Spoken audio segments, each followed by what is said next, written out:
Folks, it is 4 o'clock, so I'll start today's Cabinet meeting and start by welcoming you all to today's proceedings. For those in the public gallery, the throngs above, and those watching the live stream, I'm sure there are many. Before we begin, in the event of the evacuation alarm sounding, everyone should vacate the building through the nearest exit and proceed directly to the assembly point. Before we get to item 1 on the agenda, I'd just like to do a couple of little bits of housekeeping, just by way of bringing people up to date with what's going on.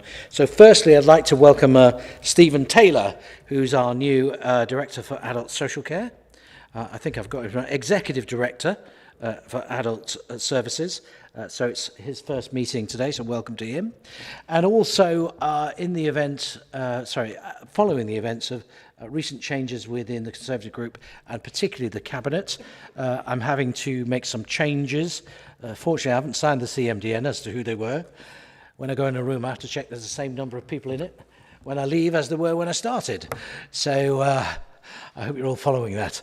So what I've decided to do, and unfortunately Lynn Ayres can't be with us today because she's had a new knee operation. She will take into her portfolio social care and public health, but in order to support her in that, I'm appointing David Over as the Cabinet Advisor for Public Health, and David is with us today, a long-standing member of this council, and very welcome. And also Brian Tyler in charge of Cabinet Advisor for Social Care. This is all news to Stephen as well, because I haven't had a chance to tell him as well. So Brian unfortunately can't be here today because it was a bit short notice for him, but those are just a couple of bits of housekeeping to bring everybody up to date with where we are. I don't think I've missed anybody else, but we'll get to item 1, which is apologies. Pippa, please.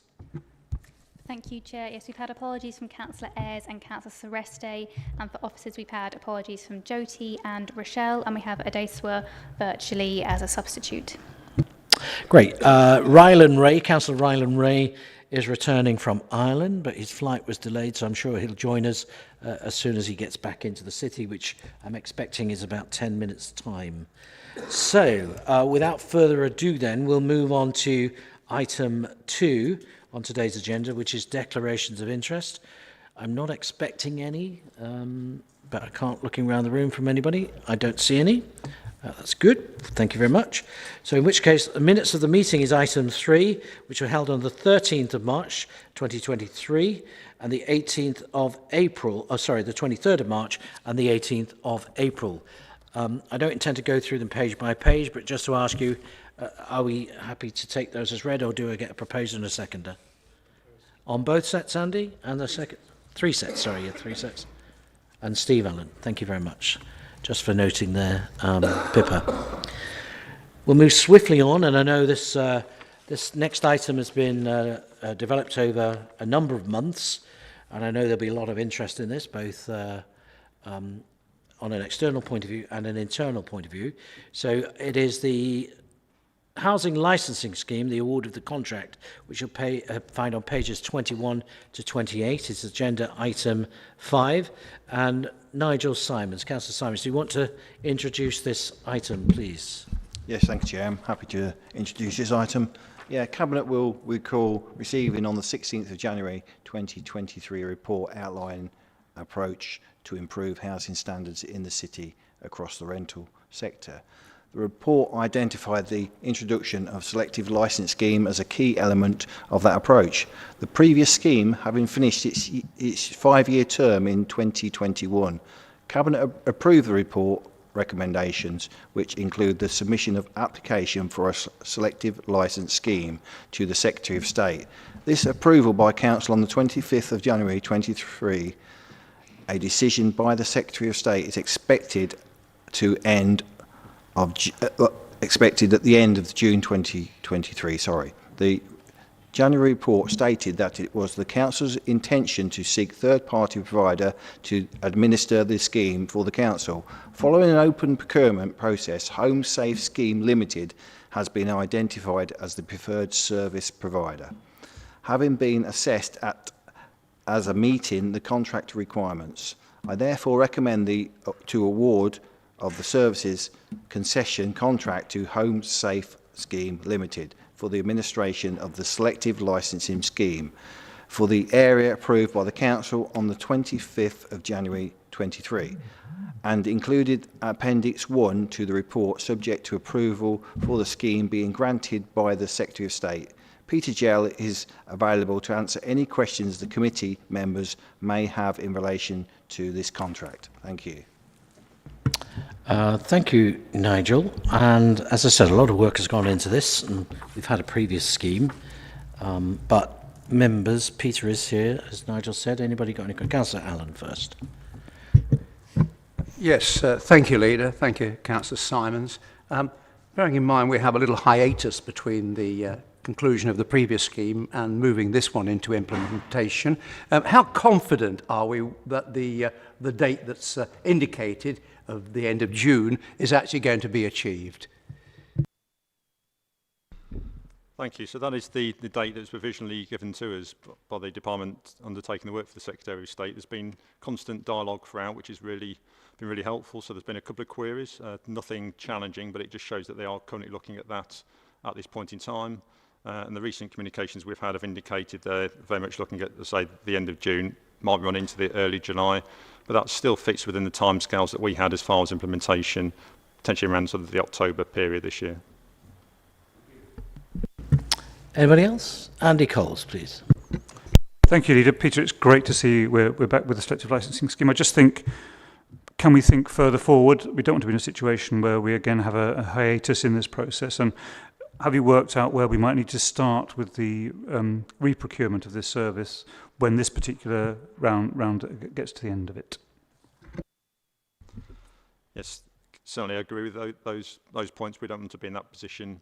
Again, clearly this is the start of a phase, so we've also talked about additional licensing, so that is the next thing that will start going out to public consultation at the end of this summer, and that will then, subject to approval quite clearly in the consultation results, that will leave then a wider scheme covering other parts of the city, so we're having holistic arrangements providing better cover and improving housing standards across the piece, which I know many members have raised and had some concerns about. So I think that is absolutely key, and maintaining that on a forward plan is clearly we do now will ensure that we have, subject to it not, if a new selective licence scheme actually delivers everything we want, then there won't be a need for a new scheme. If there is still room for improvement towards the end of that, then the evidence base will be there, and clearly we'll put a submission in, subject to members wanting to move in that direction again, it's in sufficient time to ideally have a scheme running on the back of that. We are clearly dependent upon the Secretary of State, so we can't guarantee when they will, with these things, give an award, and there may well change a national view as to support for these schemes. But the point is accepted, and we'd absolutely work towards concurrently continuing with schemes if that is the right thing for Peter at the time. Anybody else? Okay, Peter, I've got one question, or a question and observation. That members of the public or landlords have been in touch with me, so I'd like to know your view or take on it, Nigel, if he wants to comment, that we're penalising the good landlords as well as the bad landlords, and there are far more in the good category than the bad category, perhaps. So I do sympathise that it's a kind of catch-all blanket, but what would we say to those people that are leading by example in terms of being the good landlords, and why we can't separate those out or discriminate, and that the benefits to the city and tenants outweigh that? What have you got to say? Yes, certainly, and you made a good point there. There are very much many good landlords, but their provision as far as compliance does vary considerably. And actually what this scheme does ensure is that we will get round to see those landlords to make sure they've got the best advice. And very much as we're looking now, we have environmental concerns, what they're doing to help better insulate their properties has a really positive impact on what we're trying to achieve as a city. So the aim isn't to add sort of additional burdens, but actually to assist those businesses and those landlords that are trying to get things right, while also through this exercise helping to identify those that are deliberately providing poor standards across the city. And actually those good landlords are currently paying money to put things right and to provide good quality, and without actually going round and inspecting all those premises, we won't know that. And what this scheme does is provide the funding to enable us to do that. So we'd like to get to a situation where no matter where you are in the city, you can expect good accommodation, and we're not at that stage now. So this really is, it's not the first stage. You know, we have various powers to improve compliance, but those areas across the city or across the country, which there are many, those haven't been sufficient to raise standards across the board. So we are very mindful, and it will be a proportionate approach. So those that just need a bit of light touch support, that is what they will receive. Okay, can I just clarify as well? There's been a lot of public interest, and particularly on ITV and the work they carried out, particularly with social landlords. And I know this is not the same thing, but it might just be worth a moment just to say that the same rules and conditions apply to those people, and we actually do inspect social landlords and other landlords the same as we would with private landlords, correct? Absolutely, and it's really important that we work closely with them, and we do, because actually poor housing standards are poor housing standards. It doesn't matter who's ultimately responsible for those. It's about ensuring the best provision across the city. So absolutely, we are engaging, and we'll continue to do so. Yeah, everybody deserves to live in a decent home, and that's what we're trying to do here in terms of implementing this policy. That's at the heart of it. It's not about raising funds. It is about trying to oversee good housing for all. So with that, members, if there are no other further comments, we'll move to the recommendation, which you'll find on page 21 of your agenda today. Again, I won't read it out unless anybody particularly wants me to. It's all there, it's been published, it's online, it's in your papers today. Are we all agreed on that? Agreed. Okay, thank you very much. Thanks, Peter. We'll move on to item number 6 then, which you'll find on pages 29 to 63, a pretty hot subject on the agenda today, which is our climate change action plan. Although by the time we get to the end of it, hopefully it's cooled down a little, perhaps. So, again, popular as ever today, Councillor Nigel Simons has this to introduce, and he'll be ably assisted by Hannah and Charlotte, who'll be taking their places, no doubt, while he does the introductory piece to this. Councillor Simons, please.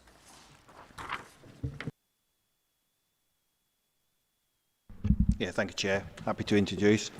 The Council declared a climate emergency in 2019. We committed to becoming a net zero organisation by 2030. Since then, we've produced an annual action plan to look at how the Council can achieve this goal. This report consists of 3 sections. The Council's carbon footprint from the year 21 to 22, which detail the emissions that came from our buildings and vehicles. Number 2, progress on the commitments made in previous action plan. Thirdly, and the commitments we're putting forward for the Council to adopt for next year. Some highlights of the report: the introduction of use of HVO as a biodiesel within our highways vehicles, replacing diesel with HVO. Around 90% of emissions are saved. This was introduced in February 2022, so carbon savings will increase in future carbon footprint calculations. The Council has been very successful in receiving funding for tree planting, with around 560,000 for planting and maintenance in the last couple of years, and nearly 150,000 for developing tree planting plans. Officers are rescheduling a number of carbon reduction policies which could be introduced in the future. These include procurement plan, which is important as the goods and services we purchase are expected to be responsible for a significant amount of carbon emissions. The commitments for next year include the development of a comprehensive roadmap for the Council to become net zero carbon organisation. This will give us more detail and costings on projects required to achieve this. We also hope to expand our offer of carbon literacy training for staff and councillors. The training aims to share knowledge on climate change, encourage carbon reduction to be central to projects, policies, decisions, and the Council undertakes. This report has been supported by the Climate Change and Environment Scrutiny Committee. I ask the Cabinet to support the report and recommend to Council that it adopts the action plan. Thank you. Ooh, thank you. So, members, questions on this? I know it's been through scrutiny. We've had a lot of discussion about this. It's been a policy in development for quite some time. Anybody got anything to add today? Don't feel you have to, but I'm sure that both Hannah and Charlotte will be vindicated and that their time coming here was well spent. Andy Coles, please. Edith, thank you, and thanks very much for the report. I suppose I have questioned, and you know I've questioned the ability of making the whole city carbon neutral because of the massive £8.8 billion that's required, and that's not coming from government funding. It's how on earth that's found. What are the sticky elements, I'm thinking particularly around our buildings, our property, that are really going to be difficult for us to get to carbon neutrality? I'm thinking particularly this building, but there may be others. And how do you think we can do it, particularly if they are listed in any way?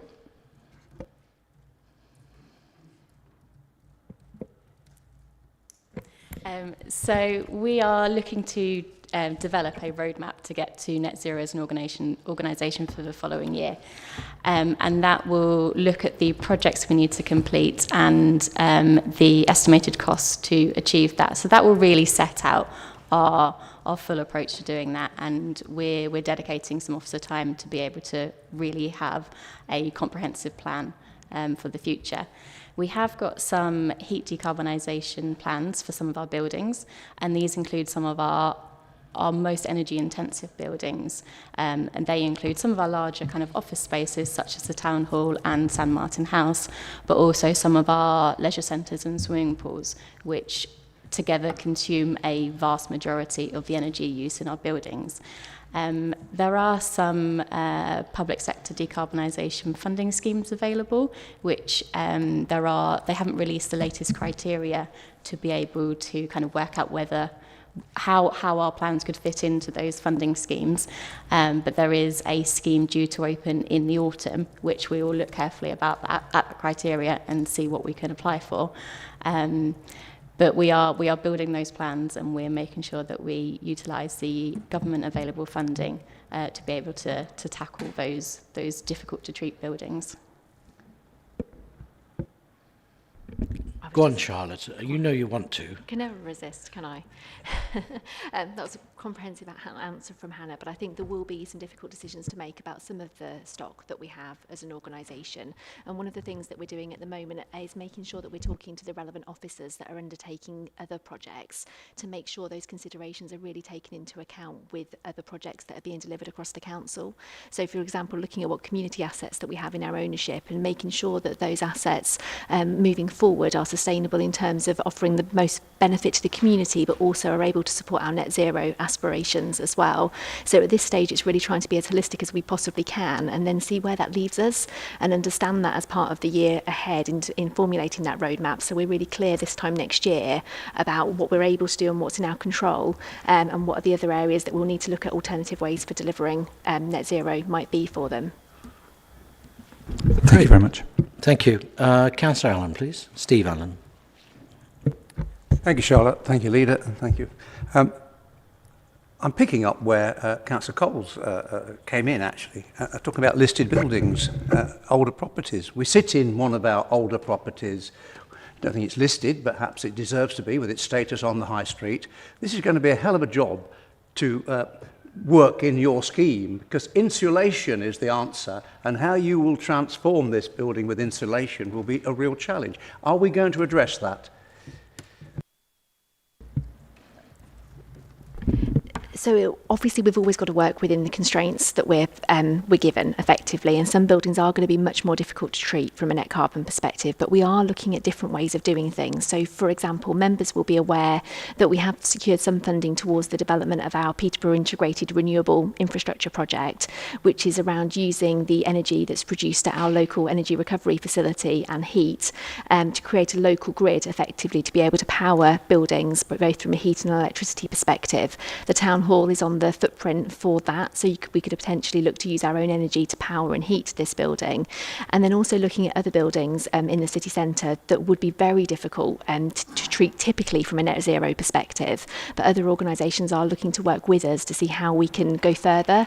So we don't know all the answers yet. I think that's key. That's the point of producing the roadmap over the next year, understanding what is possible and where that leaves us, and then what we might want to consider moving forward, potentially to offset emissions if that might be appropriate, or perhaps generating more energy in some buildings than they use, so we generate a surplus at some locations, is also an opportunity that we've got as well. Councillor Sainsbury, please. Thank you. I note that this is the 4th edition of the report, so I've got 2 questions, and I think the first is on that. And I assume this is a live document and it will continue to be updated. And then the second one was on the 2023 commitments, and I was just interested to know how,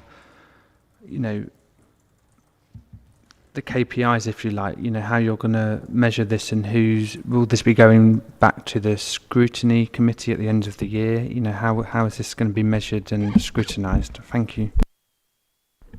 So yeah, you're correct. This is the 4th edition of the plan, and so each year when we do produce a new version of the plan, we do update to show what progress has been made against the previous targets, and then throughout the year we monitor progress on each of the actions contained within a plan and make sure we can identify where focus is needed to drive forward particular actions. So we monitor that internally as officers to try and obviously make sure that focus is there to keep bringing that progress forward, and equally bring in place potentially additional measures if there's an opportunity in year. So if, for example, we've been successful in obtaining additional grant funding, for example, then additional monitoring is put in place to ensure those schemes are brought forward and tracked as well. In terms of this particular edition of the plan, as we have said, this is also going to commit us to producing that detailed roadmap for the 2030 route as well. So that will allow us to have a longer term view on showing how projects are delivering towards that longer term target that we have as well, and making sure we can assess the progress towards that. Okay, I don't see any more people wishing to speak, so thank you all for the hard work that's gone into the latest edition of this plan. And we would move to the recommendation. There are 2 of them. That we endorse the 2023 Council Climate Change Action Plan, and 2, recommend that full council adopts the 2023 Council Climate Change Action Plan. Are we all agree? Lovely, thank you very much.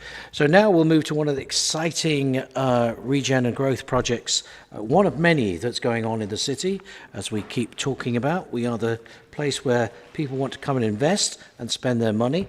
It's the Peterborough Station Quarter Redevelopment Scheme, a contract for appointment of the multidisciplinary team relating to the design and assurance process, pages 69 to 76. It is agenda item 7. Councillor Tereste would have introduced this had he been here, and he might have said, I'm very pleased to introduce this report today, which signals a significant step forward in the regeneration of the station quarter.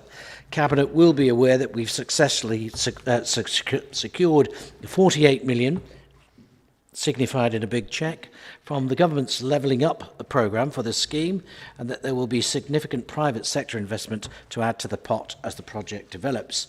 We now need to develop the detailed plans that will unlock the Levelling Up funds, and to do that we need to appoint a professional company with experience of managing a complex, multi-dimensional programme such as this. I'm pleased to recommend to Cabinet that the appointment of Arup, who many of you will be aware of and who indeed do have the experience we need, including in the development and delivery of similar transport-related transformation programmes. So, members, a very exciting project and scheme. With us today also is one of our directors, Adrian Chapman, and also Karen Lockwood, who's very, very busy with this kind of stuff. In fact, I don't even think she has time to sleep. That's how busy she is. So if you've got any recommendations, if you've got any questions before we get to the recommendations, speak now, please. Oh, darn it, Karen, you nearly got away with it. Andy Coles. Leader, I think it's just such a great thing that we are finally moving on this development. It's been a bit of a carbuncle, if I can use now King Charles's expression, on the city for so long. How confident are you that ARP are going to produce something that is going to be widely supported and achievable financially? Thank you for your questions. So the proposal is to for ARP, as you mentioned, to carry out this work. ARP have got a lot of experience on such rail design and business case propositions such as this. They've done this all over the world. We have examples of the work they've done at York and Leeds railway stations. Part part of the commission would be for them to pull together a group of stakeholders, which would include PCC, the CPCA, Network Rail, and LNER, to work together as a team to then develop agreement on what those designs and concepts should look like and put a structure in place for that. And that will be part of that commission. That will be closely monitored through to completion of an outline business case by December 23. So we'd have that level of scrutiny amongst ourselves at the council and with other stakeholders, and we've got other scrutiny which is coming from the reports which need to go into DLUC as part of the funding commission, which go in every quarter. So I have a high level of confidence that with that level of scrutiny, we'd be looking at designs which Peterborough would like to see at the station quarter. Thank you. If I could just complete my question. Yeah.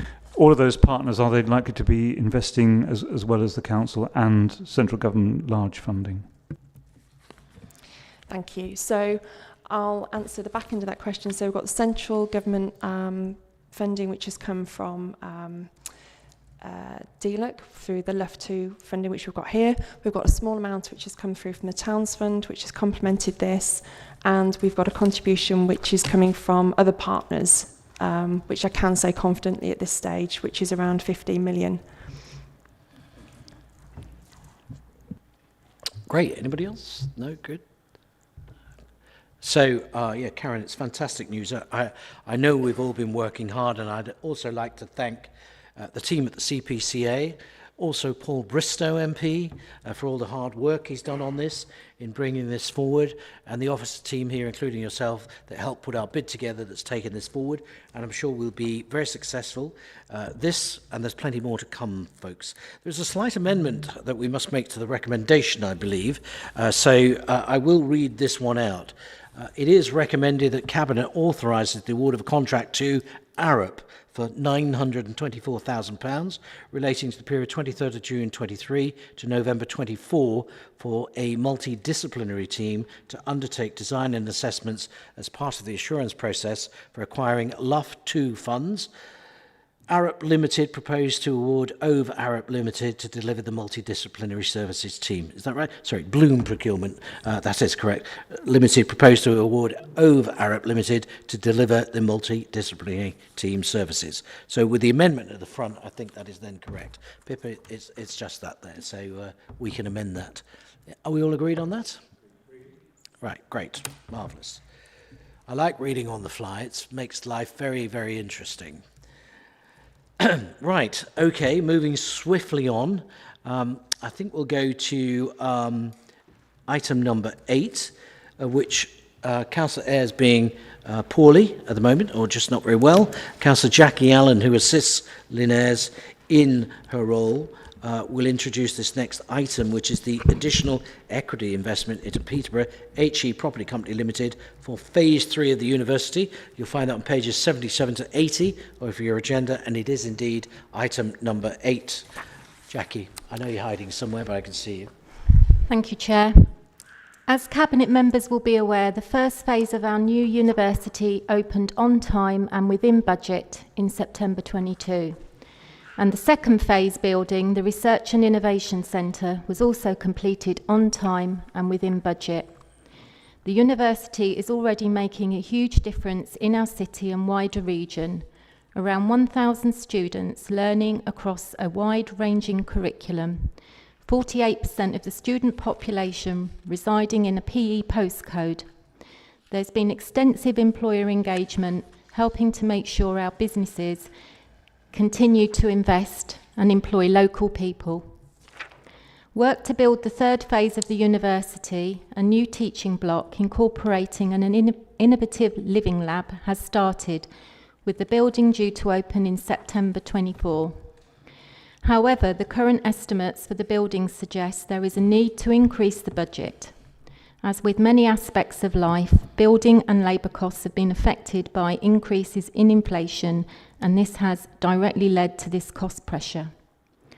The City Council is one of 3 shareholders in the Peterborough HE Property Company Limited. the development company responsible for the building the university, alongside the Combined Authority and Anglia Ruskin University. Each shareholder has been asked to invest a further 1.3 million into the project to ensure the building can be delivered on time, and the Cabinet are asked to consider this today. Importantly, and in accordance with our governance arrangements, Shareholder Cabinet Committee considered this recommendation when they met last week and agreed to recommend approval to Cabinet today. Adrian Chapman is available to answer questions. So, nobody's flooding the floor with questions. I think it's a fairly straightforward one, this again. Much conversation has taken place before this to get us to this stage. So if nobody's got anything pressing, there's no need to introduce something for the sake of doing so. I'll actually move to the recommendations, which are on page 77, and there are 3 of them. Again, I won't read them all out unless members press me to. But if we're taking these as read, members, are we all agreed? Agreed, lovely. That is unanimous. Thank you very much. So we shall move on to item number 9, which is the Financial System Procurement 2023, words that rock everybody's boat, I'm sure, today in the chamber, but particularly Andy and Cecilia will be thrilled this is on the agenda, because it is very important. So Councillor Coles, would you like to introduce this item, please? Thank you very much, Leader, and I'm very excited to be able to announce this particular item in Cabinet today. The paper's requesting approval to proceed with the procurement of what we currently use for financial management, Unit 4, it's also known as Aggresso. But it's not just what we have been using, it's to increase the amount of provision of that particular provider. So we're looking for a large roadmap of development, which means moving over to a cloud service, using the financial planning and analysis tools that we currently use and to extend that, contract accounting, and a streamlined system of procure to pay, also utilising the HR and payroll services that we don't currently use that sit within the Aggresso or Unit 4 system. This will move the solution that we currently have from only focusing on financial management to becoming a true enterprise resource planning solution. Thank you, Leader. Thanks. Any questions from members on this? No. Again, I said you'd be excited. It's just, you can ask yourself something if you like, but we won't dwell on it. Okay, thank you very much for that. We'll move to the recommendation then on page 81. Authorise the contracts awarded for financial management IT solution to Unit 4 Business Software Limited for a sum not exceeding £2.7 million for a 3-year period commencing on the 1st of July 2023 with an option to extend for a further year. Are we agreed on that? Agreed, that is unanimous. Thank you very much. So quickly then moving on, and again it'll be Councillor Coles to item 10, amendment to the Peterborough Limited Loan Facility, pages 87 to 90. It's agenda item 10. I would remind everybody that Peterborough Limited is a wholly owned subsidiary of the Council. Thank you, Councillor Coles. Thank you, Leader. The report in front of you today is to amend the loan facility that's currently in place for Peterborough Limited. In July 2018, Cabinet approved a loan of £1.75 million as part of the process of establishing a local authority trading company known as Peterborough Limited. When the loan was implemented, an end date of the 1st of February 2024 was agreed. £825,000 of the loan has been repaid. That leaves £925,000 remaining. This report requests the original loan facility of £1.75 million be extended for a further 5 years to the 1st of February 2029. Interest will continue to be chargeable at a commercial rate of interest in accordance with subsidy arrangements. Peterborough Limited is a profitable organisation carrying out work for PCC and some commercial customers. The extension to the loan facility ensures Peterborough Limited will continue to be able to provide services in the most cost-effective and efficient way. This is a company that offers a diversity of services offered to our residents. The alternative is for Peterborough Limited to approach a third party, which is not going to be cost-effective for either the Council or for its subsidiary. I therefore recommend to Cabinet that the recommendations are approved to approve the amendment to the expiry date and authorise delegated authority to the Executive Director for Corporate Services and the 151 officer, same person, Cecilia Booth sitting next to me, to finalise arrangements in consultation with the Director for Law and Governance. Thank you, Leader. Thank you, Councillor Coles. Any comments, questions on this item? Can't see any at the moment. So we'll move to the recommendations then on page 87. There are two of them. They're there for you all to see and note. Are we agreed with those? Agreed. Thank you very much. Okay, so we'll move to item 11. Surprisingly, it's Councillor Coles. And it is the irrecoverable debts in excess of £10,000, pages 91 to 98. This always sparks a little bit of interest. But of course, there are reasons for all of these. If we could get the money, we would. So unfortunately, there are times when we can't. But Andy, do you want to introduce this, please? Thank you, Leader. Yes, I will. The Council is committed to taking all necessary action before considering a debt for write-off. This includes multiple written reminders, telephone call follow-ups, senior management dialogue with counterparts, and where necessary, court and enforcement action. It can take several years before all actions have been undertaken. Despite our best endeavours, it's inevitable that a small percentage of debt will remain uncollected and will ultimately have to be written off. There are a number of reasons why this happens, with the most common being where a company has gone into liquidation, an individual has been made bankrupt, a debtor has died with no estate, or where it's not been possible to trace a debtor. Writing off irrecoverable debt is a necessary management tool. It's standard practice and it's recommended as part of good financial management. The total value of irrecoverable debts in excess of £10,000 outlined in this report is £2,350,991, which is not an insignificant sum. These relate to non-domestic rates, council tax, housing benefit overpayments, and accounts receivable balances, that's sundry debt, as detailed in the appendices which are covered. The write-off value represents only 0.07% of the total debt raised over the period, so despite it being a big number, it's actually a very small percentage of the amount of money that the Council collects. Thank you, Leader. Thank you, everyone. Now, I'll remind people there are certain sections of this report that are exempt, that we can't discuss unless we move into exempt session. So I'm looking around the room. I don't see anybody wishing to discuss any of the exempt information. That's fine. Okay. Is there anything in the main body of the report?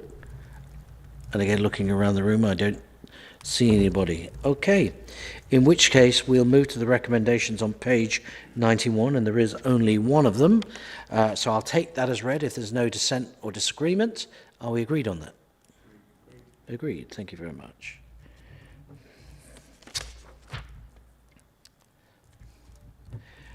Now, there are a couple more items left as we speed towards the end of today's agenda. We're making good progress. What I was going to say is again,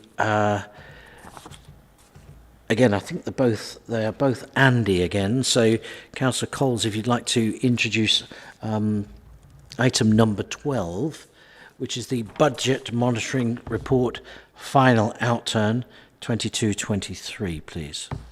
Thank you, Leader. Yes, I will. The report in front of you outlines the final position for the year up to the 31st of March 2023.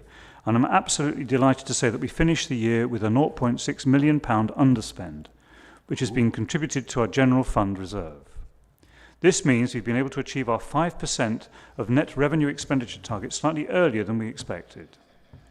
This is positive news and really demonstrates the hard work that's gone into our improvement programme over the last 18 months. You'll see in section 4.2 of the report some of the other successes we've been noted, with some of the highlights being the generation of over £1 million of additional Treasury management income. Successfully insourcing services such as Opportunity Peterborough, MPS, and the procurement service from Serco. Improved performance on council tax and business rates collection for a second year running, reflected by our service winning an IRRV award. Boosting our inflation reserve to provide a safety blanket for any immediate financial pressures and emergencies as a result of the economy. We've made some really great progress, and we'll continue to build on this momentum by delivering the 2023-2024 savings programme and driving transformation in line with our city priorities. But we recognise we still have some risks to manage. These are outlined in section 6 of the report and cites risks such as rising levels of demand on services such as adults and children's social care and housing, increasing complexity of need, and higher rates of inflation. We will continue to operate with discipline and closely monitor these moving parts. Next month, I'll be bringing you an update on the medium-term financial position, and I hope to set out our revised assumptions, the challenges, and the potential financial implications of our budget. Leader, I recommend that the Cabinet notes items 1 to 5 in the recommendations. Thank you very much. Thank you. Comments, questions, anybody? No. Great. I'll just make a couple of comments then, if I may, Leader's prerogative. I think, noting particularly for the press and other people present, to come with a 0.6 underspend is a remarkable achievement from where we were 2 years ago. It's down to the hard work of our finance team and the chief executive and all that are involved in trying to get this council to a financially sound and stable footing. If I was being bold, I might say we're there, but I don't want to tempt fate. But it is remarkable, given all the naysayers and critics of the council within the opposition at times. It is not the case that this council is in a bad position at all. But I'd also like to thank opposition members for their collaborative working in terms of the budget, particularly through our financial sustainability working group that is continuing into this year. So this council is moving forward and moving ahead. And it should be noted that we were named second as one of the best places to invest in the country by PwC only in the last week or so, with plenty of other accolades also that are surrounding the success of the city. So to that end, I'll move to the recommendations, though, on pages 99. And they're there for you to see, folks. 1 to 5. I don't intend to read them all out again. Pippa, they are as noted. Are we all agreed on those? Agreed. Lovely. Thank you. So we move on to the final item on today's agenda, which is the end-of-year corporate performance report. And just while the cast get into place and change costumes, I'll introduce this item, which is an end-of-year performance report update that we have as this item before us today. It's made up of both data and observations across our priority outcome themes as set out in the corporate strategy. When we agreed this, we committed to embedding a performance and improvement framework of which much progression is now being made. This matters and is important to us because it will help us to ensure that as a council we're achieving what we set out to achieve, giving value for money and making the city and those who live and work in Peterborough a better place. It is about us as politicians making decisions and about how we make things better based on information and how things are today with officers acting on those decisions and members having the confidence that outcomes are being achieved and are being delivered well by officers. The aim of this end-of-year update is to bring alive some of the successes and challenges from the last 12 months. And I'm sure Ray Hook, who's on my right here, will be able to articulate some of those if you press him. If you don't want to, that's fine, he won't be offended, because he'll know that you've taken in all this work through all our policy sessions that we do beforehand. But does anybody have anything to ask Ray?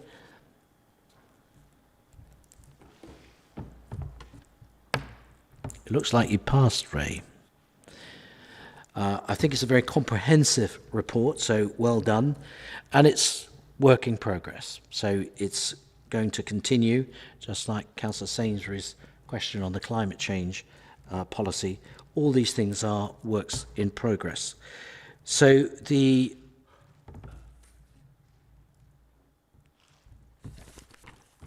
recommendations are on page 125, and it really is just to note this end-of-year corporate performance report. And again, I'll give thanks to Ray and the team and all the people working hard in the background, making things happen and slowly improving the council in terms of taking it forward to a brighter, positive future.